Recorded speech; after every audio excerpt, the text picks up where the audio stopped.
নাও, এই নিয়ে সকাল থেকে 5 কাপ চা দিলাম, আর দিতে পারবো না। এদিকে বউটা যে সকাল থেকে উপোস আছে, এক ফোঁটা জলও মুখে দেয়নি, সেদিকে কারো কোনো খেয়াল নেই, শুধু চা দাও। চা খেয়ে খেয়ে পেটের মধ্যে চা বাগান তৈরি হয়ে গেছে।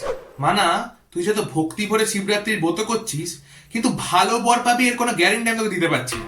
মানে আমাকেই দেখ না, এই যে বিয়ের আগে কত ভক্তি ভরে আমি ব্রত করেছি, তার রেজাল্ট ওইখানে বসে কান খোঁচাচ্ছে। একটু ডিম ভাজা করো তো আজকে। কি? ডিম খাবে? হ্যাঁ গো, তোমার এই কথাটা বলার আগে একবার মুখে বাঁধলো না? তুমি দেখতে পাচ্ছ না বউটা সকাল থেকে উপোস করেছে, শ্রদ্ধাচারে আছি আমি, তাও তোমাদের গেলার জোগাড় করছি, আর তুমি কিনা ডিম খাবে বলছো এখন? মানে শ্রদ্ধা ভক্তি সবকে চুলোর ডাগায় পাঠিয়ে দিয়েছো নাকি? বেলপাতা, ধূত্র, আকন্দের মালা কই? আকন্দের মালা আনোনি? এই যা। বাবা, শিবের পুজোয় আকন্দের মালাটাই ভুলে গেলে।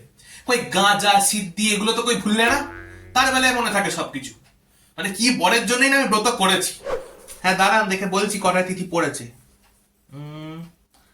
12টা 2 পড়েছে, বুঝলেন? হ্যাঁ 12টা 2 পড়েছে। হ্যাঁ দেখা হবে মন্দিরে। হ্যাঁ, হ্যালো মিতা, বলছি তুমি মন্দিরে কখন যাবে? 11:30। আমাকে তাহলে একটু ফোন করে ডেকে নিও। হ্যাঁ হ্যাঁ হ্যাঁ, আমার সব কাজ হয়ে গেছে। হ্যাঁ হ্যাঁ, এই আমি বেরোলাম। মানা চ চ, তাড়াতাড়ি চ, দেরি হয়ে যাবে। বলছি গেটে তালাটা দিয়ে দাও, আর ফোনটা কাছে রাখবে, রাত্রে ফিরে ফোন করবো, দরজা খুলবে।